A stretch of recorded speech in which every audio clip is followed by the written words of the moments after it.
Hello, everyone.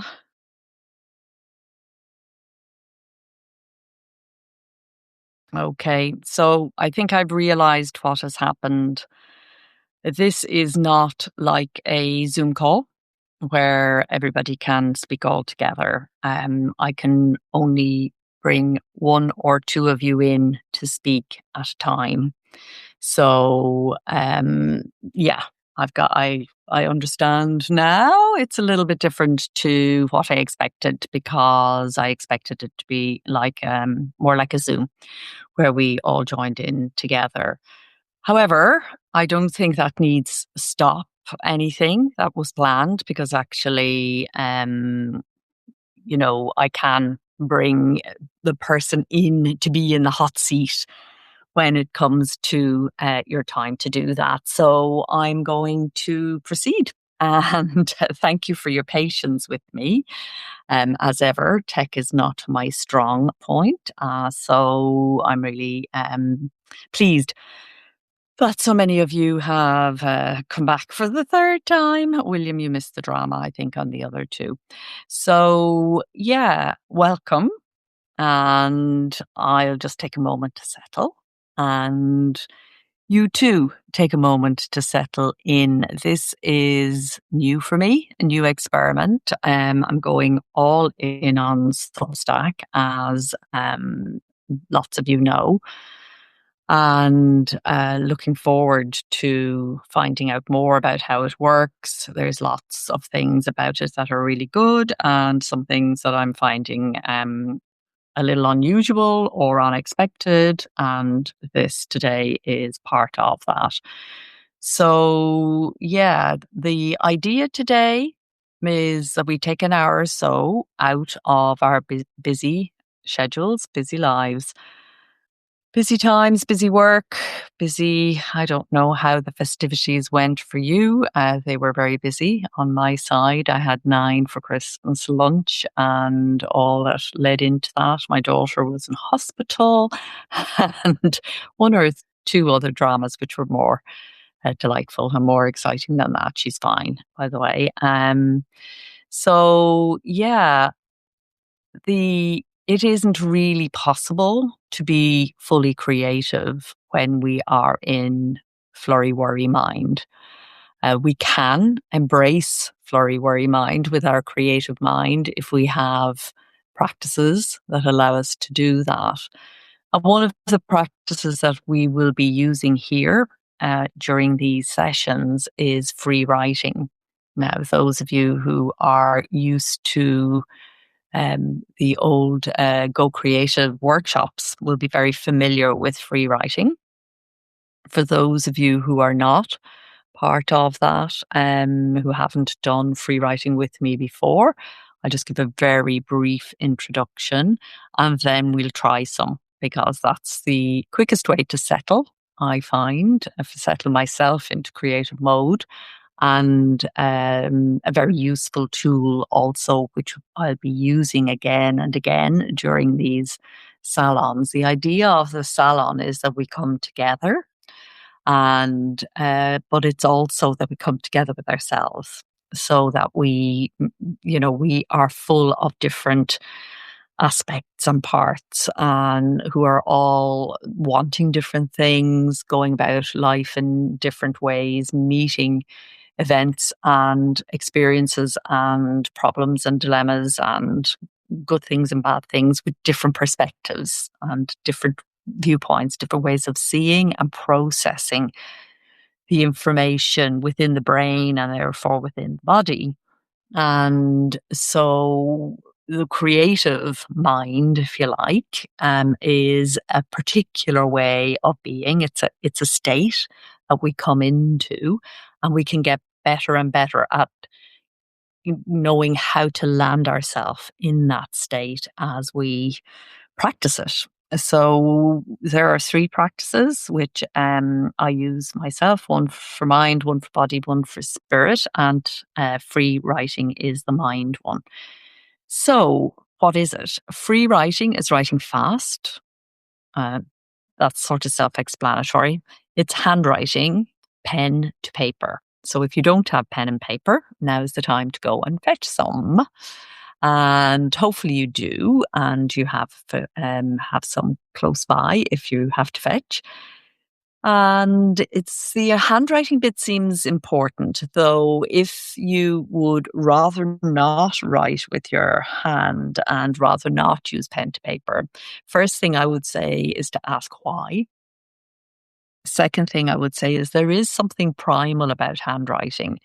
It's a much more visceral, physical act than typing or speaking or whatever. Of course, if you have a disability that makes it difficult, or if you really just don't like it, then that's fine. Find another way to do your free writing, but preferably handwriting on paper with a nice, fast flowing pen and plenty of paper because you're going to write fast. And this is the whole difference between this way of doing things and, say, usual journaling or morning pages, if you've done the Julia Cameron thing, or Natalie Goldberg's writing practice. And there are many, many writing teachers who recommend some form of free writing, but this particular form is about writing fast. And the idea is to let your conscious mind go and be taken on a ride by the pen rather than your conscious mind controlling the writing, as it will do. I know that most people in the room are writers, and you're very used to applying your conscious mind to writing.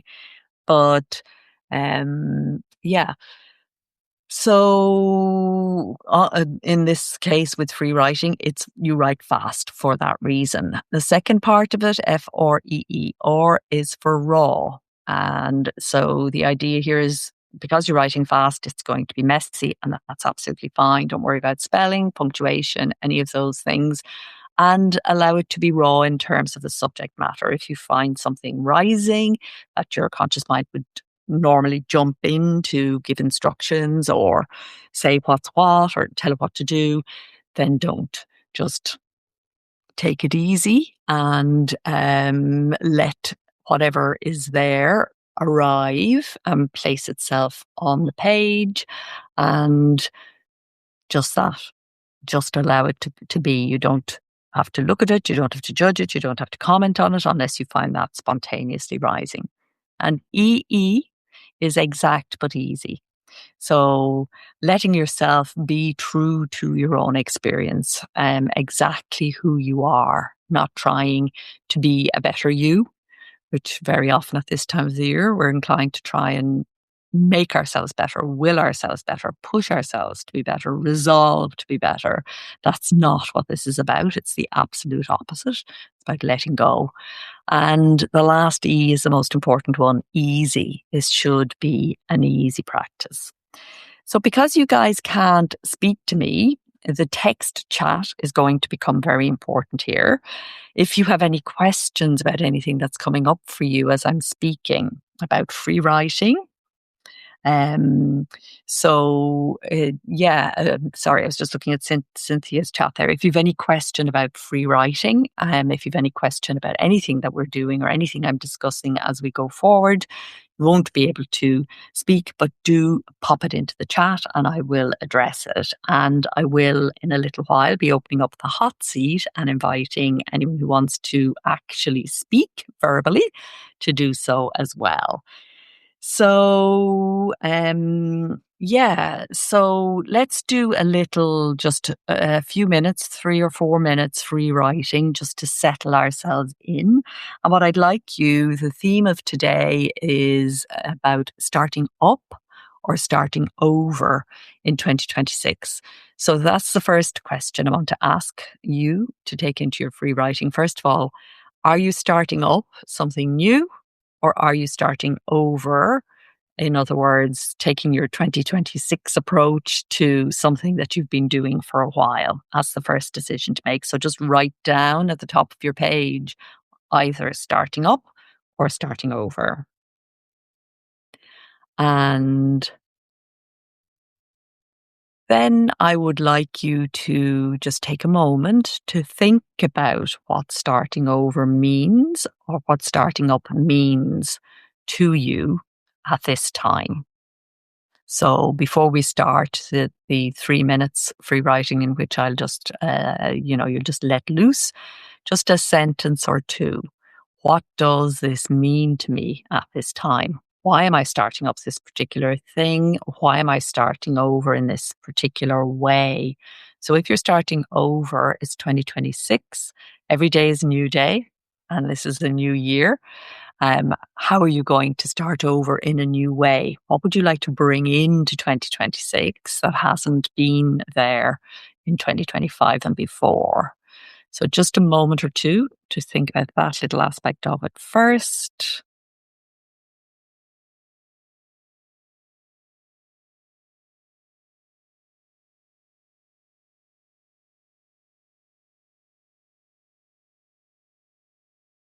Okay, and so now 3 minutes free writing. Write as fast as you can, as raw as you can, as exact and easy as you can. Go.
Just one more minute.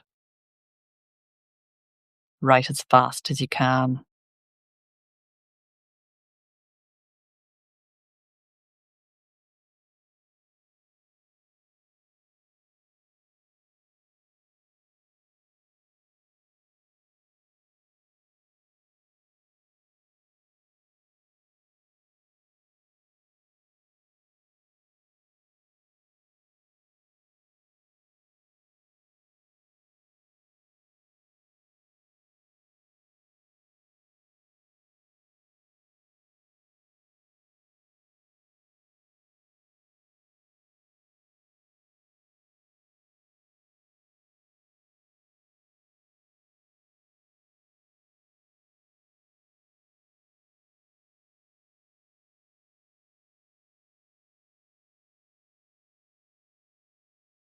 Okay, so just finish the sentence you're writing now and then put down your pen.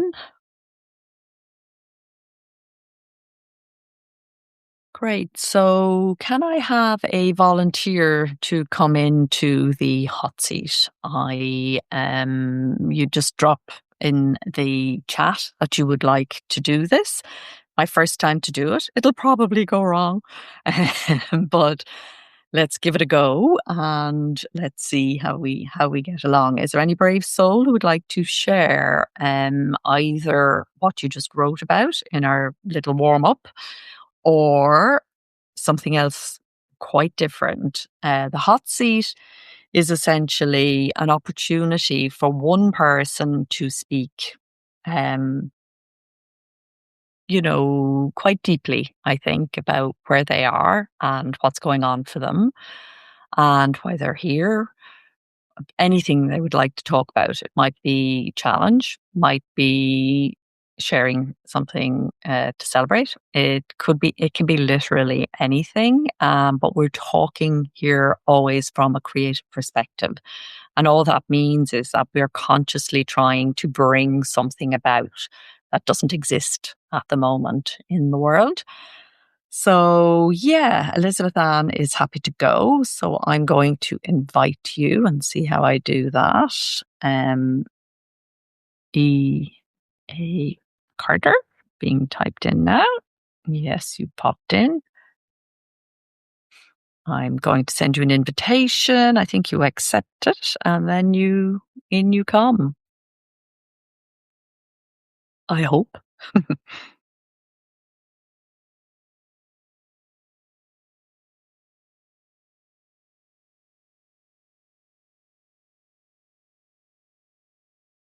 Yes, here we are. Um, can you Hello. Your camera is on. Uh, know it's yeah, but on? don't worry. It doesn't matter from our point of view. The idea of the cameras off is really just because, as we get into bigger groups, at the moment the group is small, as we get into bigger groups, I think it will foster more of a sense of intimacy, not to have cameras, but actually it's slightly different now anyway, because it doesn't work quite as I thought it would work. So it's not as applicable. Okay, your camera's off now, is that right?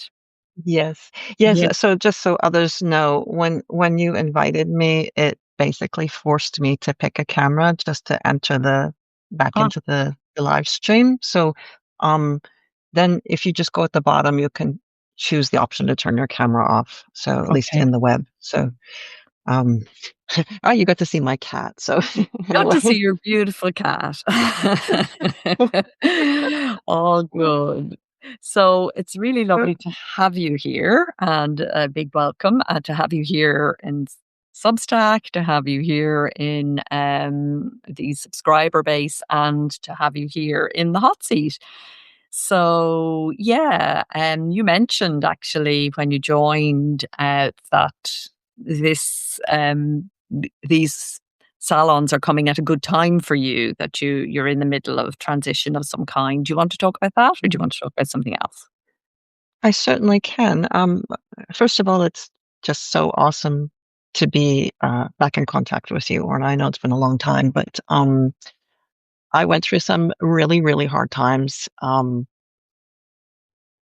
For well, it's been almost coming up to 2 years. Things have just kind of like derailed in my life almost completely. And during that time, as a matter of fact, today preparing for the new year, I was looking at some of my journals and looking at when the times were the darkest, how I was coping and what I was thinking. And one of the things that was really driving me was that how do I find a way to stay true to my creative self, um, and not sort of drown in my circumstances and, sort of have to go off into a direction where I have to divorce from my creative self just to sort of survive. And I took some hard decisions. And what happened was I decided to do a pivot and learn to become a certified editor, which was incredibly hard. But I did that. And then when I finished, and while I was doing that, I was building my Substack, preparing it took me about 6 months, because what I decided to do was to put all of my information, all of my writing, everything that I could put together that had been spread over the internet onto Substack. And the reason was because I had lost my best friend in Canada to cancer. And there was like literally nothing left of her online. Like when I wanted to relive, there's just nothing, you know?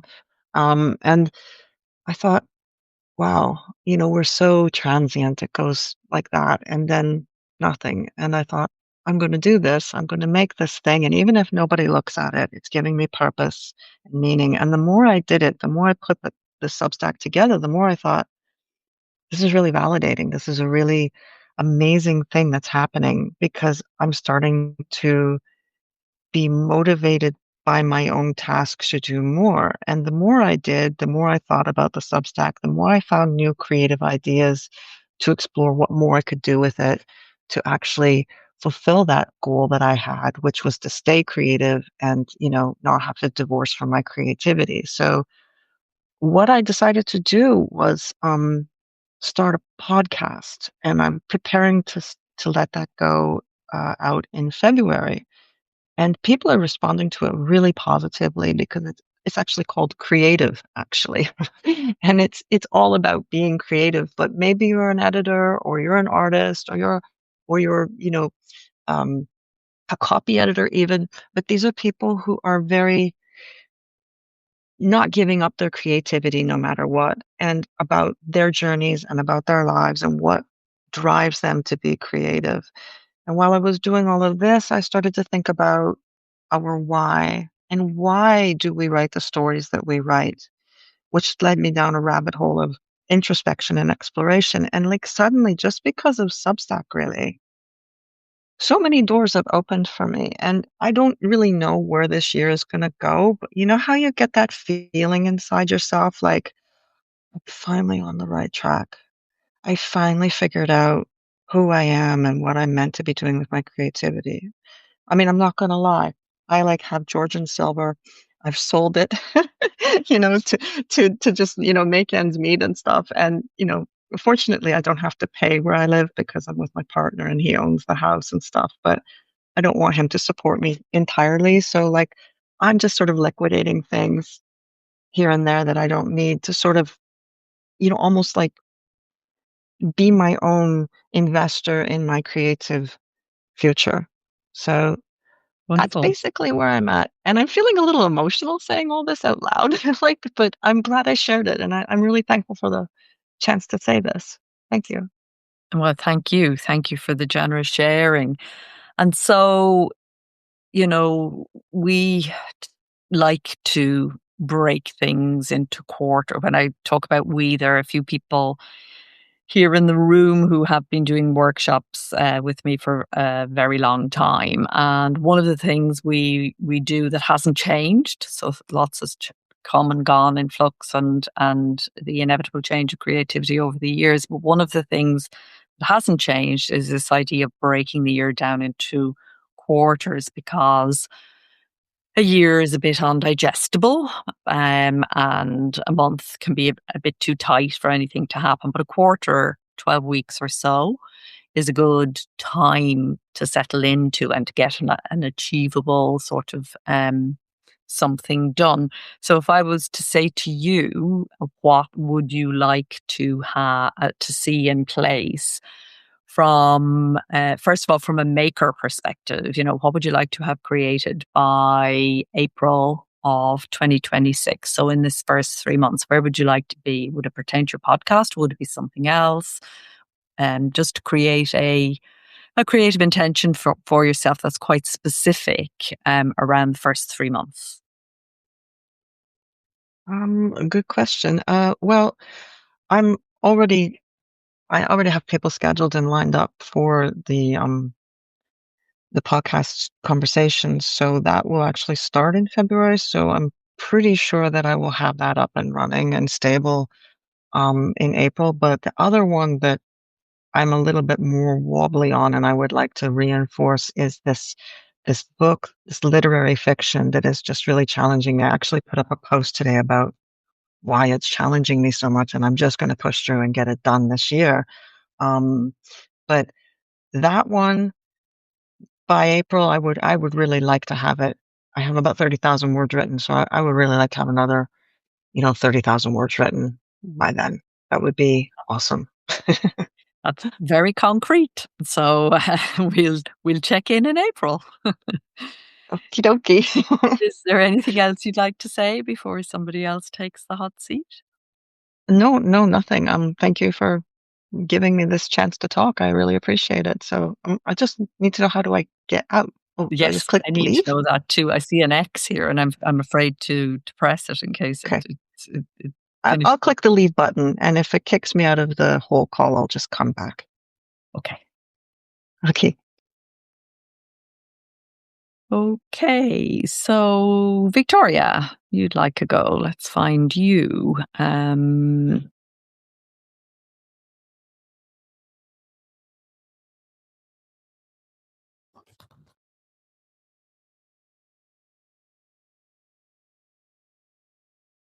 There you are.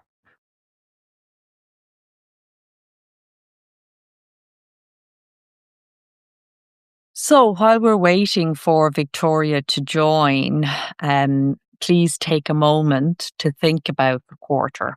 And 1st of April is actually my birthday. So I have some things that I've lined up for my first quarter, which I'll share on Substack actually tomorrow. And maybe we can put them in writing there and see how we go. One of the things I'll be doing on Substack is transferring what I used to do on Patreon. I'm kind of bringing everything over from Facebook and Patreon and various other places. And one of the things I'd like to do is that whole setting of intentions at the beginning of the week and recording accomplishments at the end of the week that we used to do on Patreon and bringing that here. So but tomorrow we'll focus on the first quarter, the year, and the quarter. And I have, as many of you know, I have some planners which specifically look at our creative intentions in terms of making marketing and managing, which is one way of looking at it. Um, Victoria is here. So yeah, if anybody wants a download to download a PDF, they will be available to paid subscribers here in Substack as well. So I'll be making those available over the next day or two and get them organized. Hi, Vic. You're having trouble turning your camera off? Can you hear me okay? I can hear you. Great. Hello. Can you hear me? Yes, we can hear you. Good. We can hear you. You're a little bit muffled, but perhaps that's just a matter of speaking. Are you on the phone? It looks like you are. I'm on the phone. Yeah. Yeah, yeah. So I usually couldn't you I have to, couldn't get I couldn't get the audio to work on my computer. yeah. Usually with the phone, it helps if you speak into the microphone, which is another reason for having yeah, Yeah. for having the thing switched off. But yeah, just speak to us there. I'm here. You're there. Okay. So you're a little I bit low. So just be aware of that and speak loud and did, clear and tell us what you'd like to share with us. um, when you said starting up and starting over, I realized how connected those are for me for next year. Um, my second book about straight women in the AIDS community came out this fall.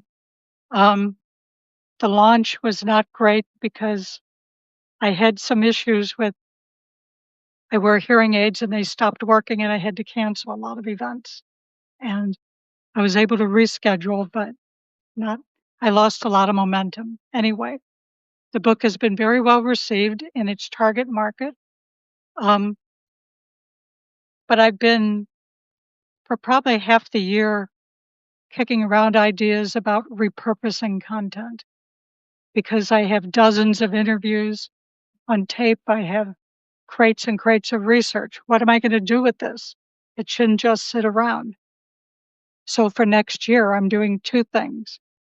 I'm starting a podcast based on these two books, and I'm having both of them translated into Spanish. Now, translations are not a big deal for a lot of people, but they will be translated into Spanish, sell in the U.S. rather than focusing on Spain. And that's because there are very, very few books about HIV and AIDS in the U.S. that are in Spanish that are not textbooks. And the ones that are translated in Spanish are not sold here. They're sold in Spain. So it felt like, and I've had a couple people trying to convince me to do this for a few years. So the response to my announcement on both of these things has been very, very good. Just really good. And it's exciting and it's terrifying. I've been on a lot of podcasts, but I've never done my own. So that's a learning curve. I have a translator. We have a process set up, and now we're focused on the funding to make that happen. So we think we can get the translations out in September in coordination with the biggest conference in the U.S. on HIV and AIDS. And then, but I don't have a timeline on the podcast. I have absolutely no sense of how long this is going to take me to do. Because it's a whole new task.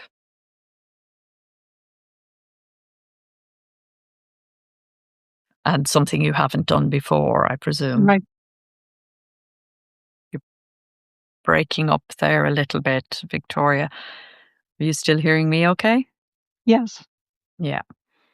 So yeah, it's very common with new tasks that we find them difficult to time.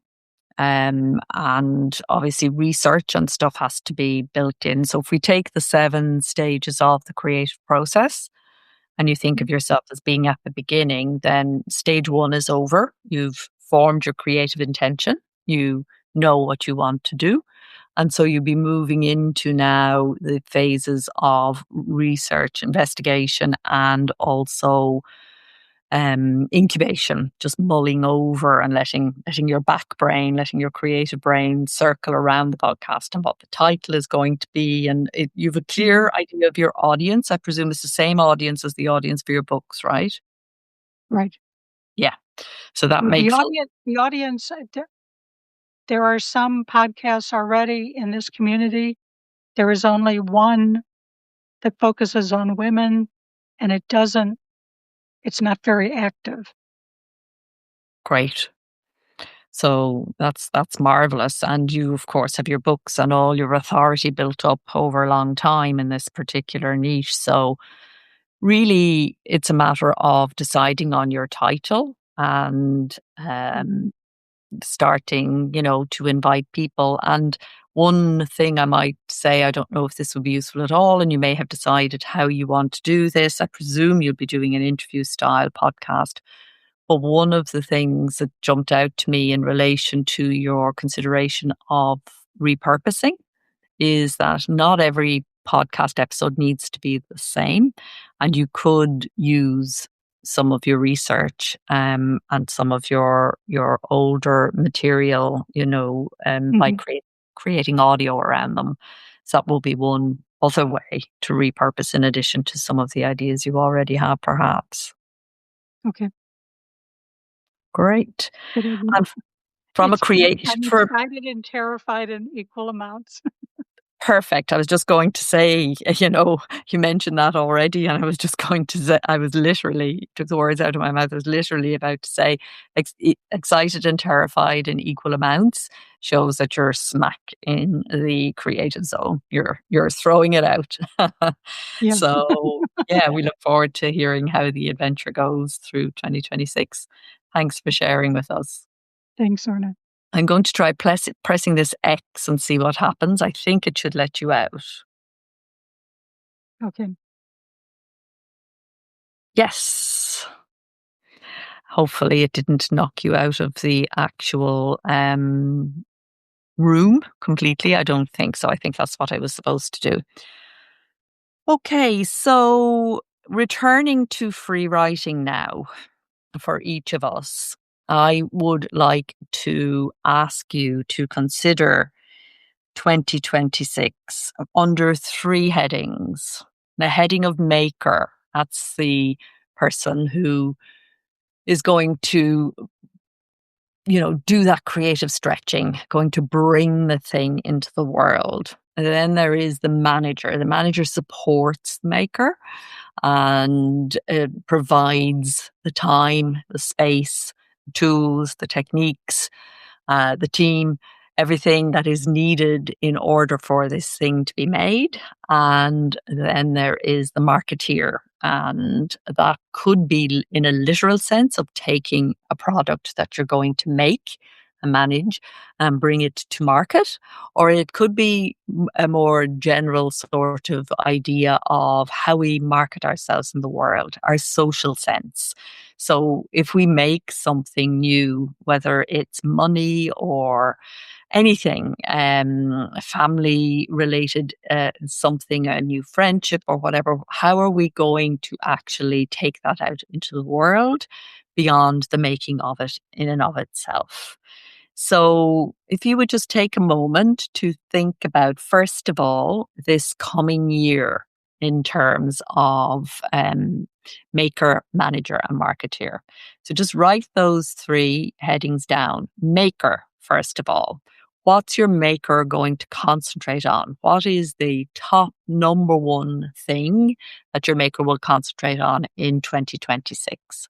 In other words, by the end, by this day next year, when we meet again, what will you be delighted to report you have actually made? What will it look like in the world? Write that down first of all. And we're looking now at the whole year. We'll come to the quarter in a minute, but the whole year, your number one thing. What's the most important thing? There's going to be lots of things being created by you during 2026 at all sorts of levels, consciously and unconsciously, but just taking one of them, your number one, write it down and write down, what does success look like this day next year? When we meet and you're coming to sit in the hot seat and you're going to report and you're going to say, this time last year I said I wanted to do, and here I am, I've done it. So what does it look like? How would you describe it? That may be very simple for you, maybe not so simple. Just write it down.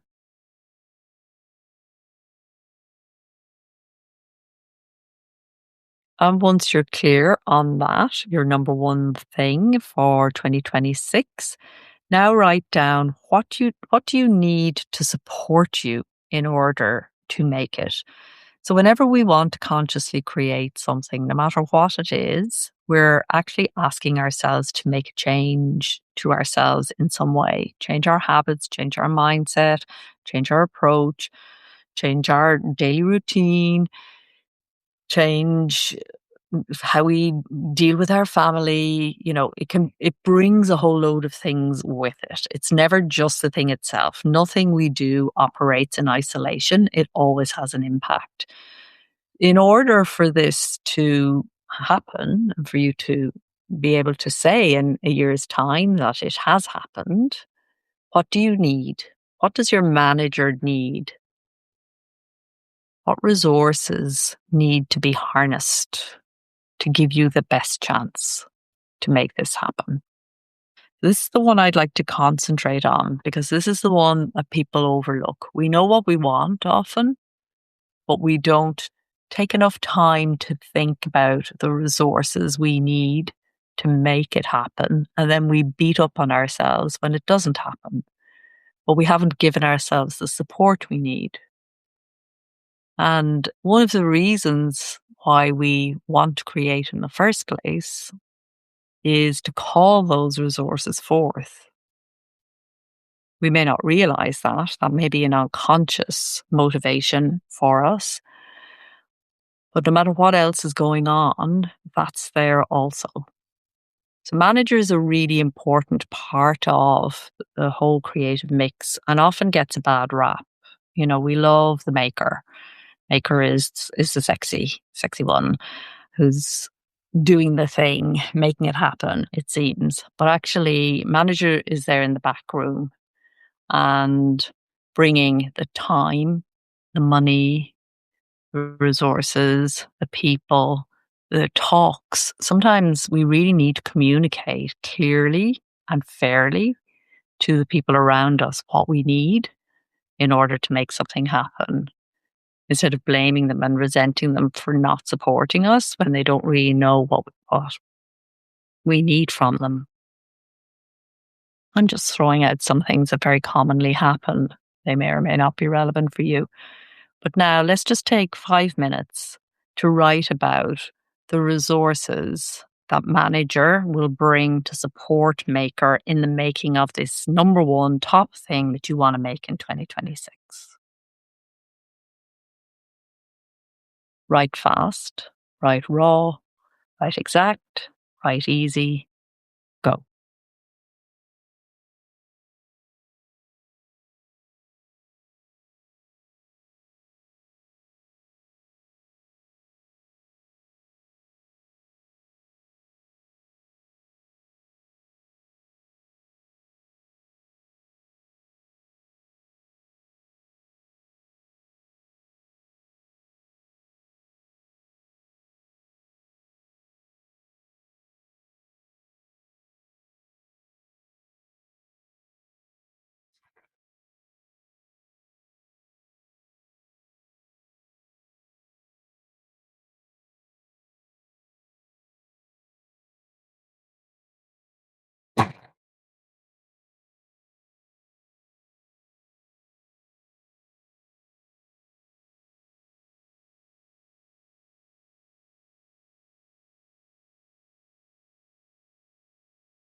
Just one more minute.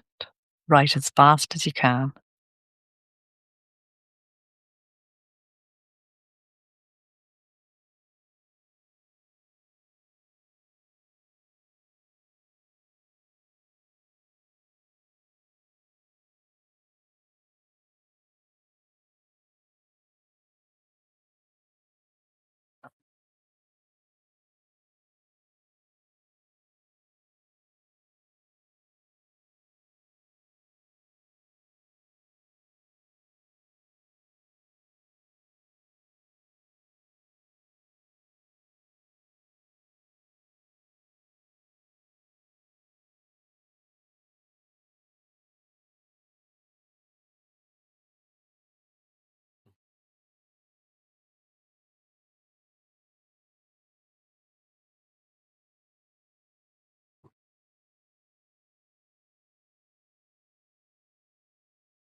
Okay, just finish the sentence you're writing now. And if anybody would like to discuss anything that came up, just pop your name in the chat again, please.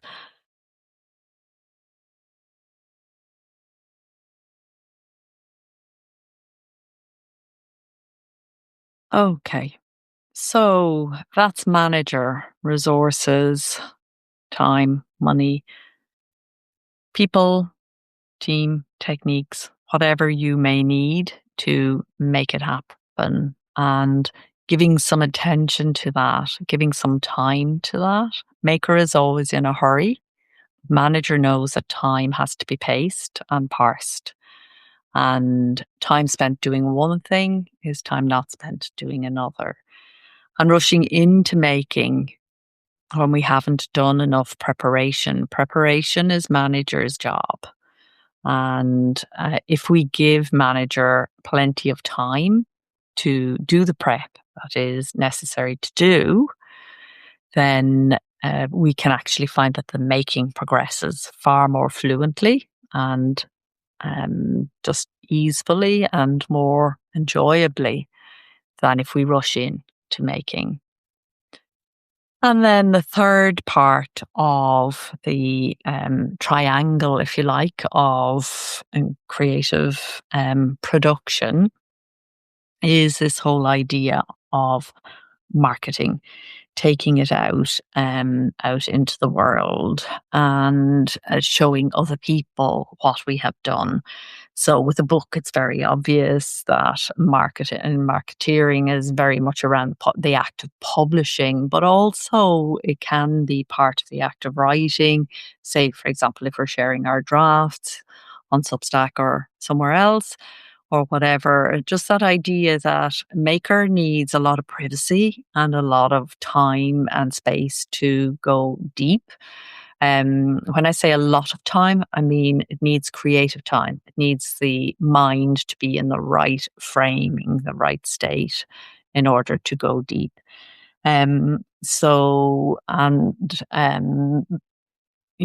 Cynthia has a question, a very good question. Actually, Cynthia, would you like to come in and discuss it, or do you just want a straight answer, yes or no? The question is, would plotting fall under manager? And the answer, as it so often, almost always, in fact, is around anything creative, is it depends. So let's just have you in here and talk to you about it. And let's see if in your case, because with some people, it is actually a maker task, and with some people, it's a manager task. And it depends on what's going on. It also depends on just how you decide to define it for yourself also. So these categories, like everything creative, they're loose. They're not something that's, set in stone that you have to stick to. Sorry, I'm trying to talk and find you in Substack at the same time, and multitasking is not possible, as we all know. It's physically not possible for the brain to do two things at once. Your invite's gone to you now. Yeah, so all of the things that we talk about here, whether it's the 7 stages of the process or these 3 perspectives on the process, they're guidelines, they're ideas, they're organizing principles, but they're not hard and fast rules. And there are no rules is the only rule around here. Hi there. Hi, How are you? I'm good. I'm trying to. Do I uncheck this thing? Let me try this. So it can Okay. be. I don't know. Did that work? Or do you No, we still still see? see you. But don't worry too Okay. much about it. It's not that important. I'll work out a lot of this stuff for next time. Always the first time at anything is a bit messy, but I'll know better and to tell people how to do things for next time. Thank you all for your patience with me. Right, so plotting. Let's talk about plotting. Plotting can be manager, or it can be maker. It partly depends on how you view it. So talk to me a little bit. How have you conventionally thought about it, or have you given any thought to that at all? So, since I've been writing middle grade fiction, I've given a lot of thought to it lately. I, sorry, that's my dog. She's fine. She's fine. She just wants attention. So even though she sounds like she's dying. So I've been really getting into plotting more, and I'm starting a new project that I think is going to be helpful, but also hard to plot. I'm doing decodables for high schoolers, because I feel like that's such an underserved area, and there are people who need this, that can't really read. I don't actually know what that is. So Okay, could you perhaps so explain? There may be other people who don't. Yeah. yes. So are um they're like Bob books. So they're easy to read books. They're for beginner readers, or Okay. like usually decodables are geared towards 6 and 7-year-olds, 5-year-olds that are just beginning to read. But there are kids with dyslexia that or have other things going on that are, for whatever reason, struggling to read. And so a lot of the books that are out there are primarily geared toward that 6 and 7-year-old audience, and not necessarily an older age group. So it's really hard to develop storyline when you're trying to write only,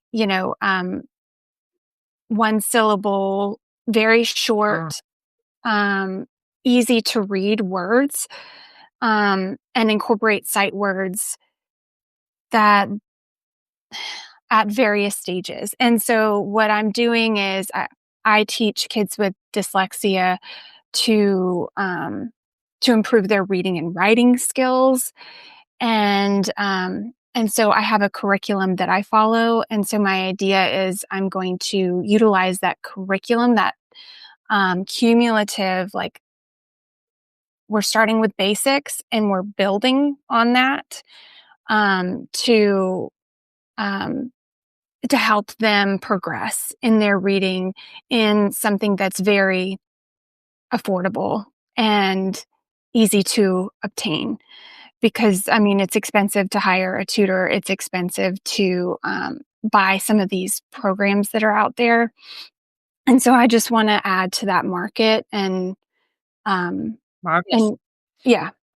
So that Okay. was a lot. So yeah, no, and the information's important because it does feel to me like it's in the managerial side of things because of these very specifics, particularly around these books. So it looks like you've got to do a lot of research, not so much about content, though all of that will be going on the same as ever. But you also need to think about the words you're going to use. And so there's more pre-planning and a whole new layer of pre-planning on top of the planning that would happen anyway. Right. There's that. And then there's writing it and then going back. Because I feel like there's that pantser side of me that wants to just write it and then go back and edit. But yeah, I have to be very strategic in how I approach each chapter. But it may just be a series of short stories, or I have this idea that it's going to be about football and like relationships, like high school life, but doing it in a way that is easy for them that's going to make sense, but also easy for them to grasp. So yeah, there's going to be a lot. There is a lot, and you're very much at the research and again incubation kind of stage. So very similar to where Victoria finds herself around her podcast. You're very similar with these books because you've got you're very clear about what you want them to do, which is fantastic. You've got a very clear and identifiable outcome. So I'm going to ask you the question that I asked you to write down there a little while ago. What does success look like this time next year? So for me, I wrote down that I've published this chapter book for of decodables for high school students, and I've sold 1,000 copies. I don't know. That's just what I wrote down. That's absolutely amazing. That's really specific and a really good aim. So, in order for that to happen and to have sold 1,000 copies by this time next year, the book would need to be out September, October time, probably Okay. at the latest. Yeah. Yeah. Kind of working back from there. I think a lot of the manager work on this is half done, and it's a matter of making some decisions and then treat the first one a bit like I'm treating this first Substack live as a learning experience as well as the thing itself. So go through everything, do the best you can, make it as good as you can make it, but understand that you're going to learn so much by doing the first one that there is no point in hanging around too long making decisions. Yeah. Just kind of make a decision and then move on to the next step if you want to meet that goal. Yeah. And yeah, that makes sense. And I already know kind of where I want to put it out. And I've got a couple of ideas on who would be good to edit it. So, Fantastic. Yeah. Fantastic. You are actually, manager's been working away there. You just need to get it all down and just rather than thinking, I don't know what to do, you actually do know what to do a lot. And the gaps, there don't seem to be too many gaps really. And it's just a matter of deciding it. And then, as you say, plotting it. And in similar fashion, I think if Maker does what manager is doing here, goes to the end, and says, what do I want the book to, what's the point of it? What's the moral? What's the theme? What's the, a plot from there, plot backwards from there. So what's the end point of the book and then come backwards from the end. And I may just pull out some of my teaching stuff for my kids, because I find that those little story arcs where it asks about theme and characters and plot are really helpful for me to just Brilliant. get it all down in a simple way. That's really great. So you will need a first draft, fairly final first draft by 1st of April. Okay. Yeah. So this quarter will be about getting all the manager plotting stuff in place and then hitting that first draft, which won't take long once you've done the prep work. Yeah. Yeah, I think that sounds like a good goal.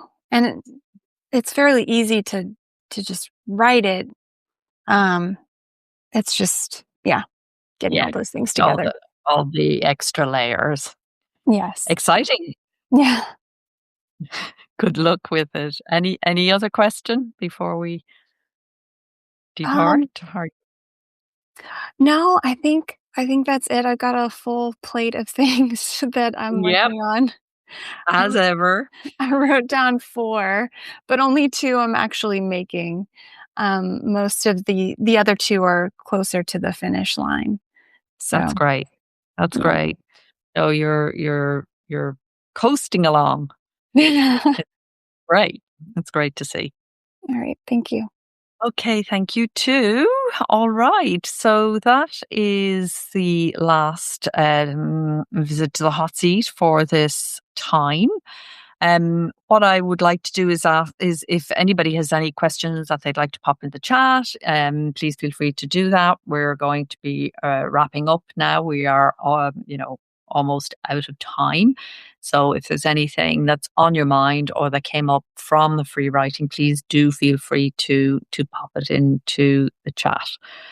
And so, just to finish out what I'd like to talk about here, my kind of hopes for how this space will develop today, as you've seen, was very much about getting to know the platform, keeping it in a nice small group of people where we can, get to know each other over time through the text chat, through the hot seat facility. And what I'd like to have here, and what I'd like to make it in my life and in all our lives, is just a place where we can connect every month and say to ourselves, this is really important to me, and here's what's happening now. And just that sort of reconnection with the creative side of our lives. So I know that we all have our own creative practices, and we all have our own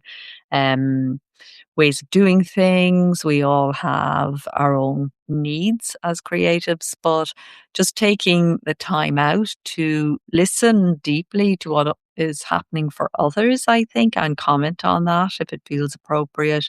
Also, to bring to each session a full sense of engagement, turning up for each other and hearing what the other person is going through, but also turning up for ourselves and getting good at observing what's going on for ourselves as we progress through the month. I think the monthly rhythm will be the right rhythm. If we feel we need more often, we'll see if that unfolds. But I think very often it takes a month to go through a cycle, see what's going on, see what's happening, and need that kind of reminder. In addition to the lives, we will also have the notes on Substack.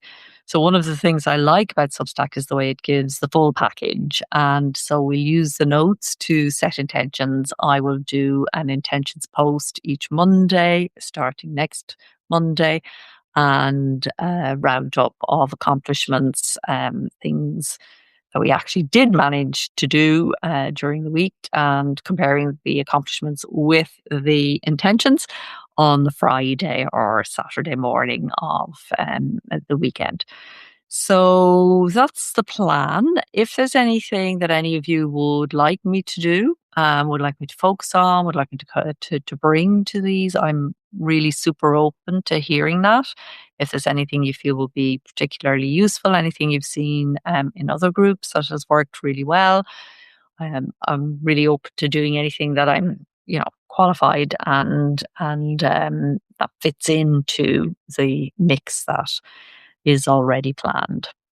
So thank you for coming along to my first one, and for being so patient and, so great and so engaged and still here. I hope you found it useful.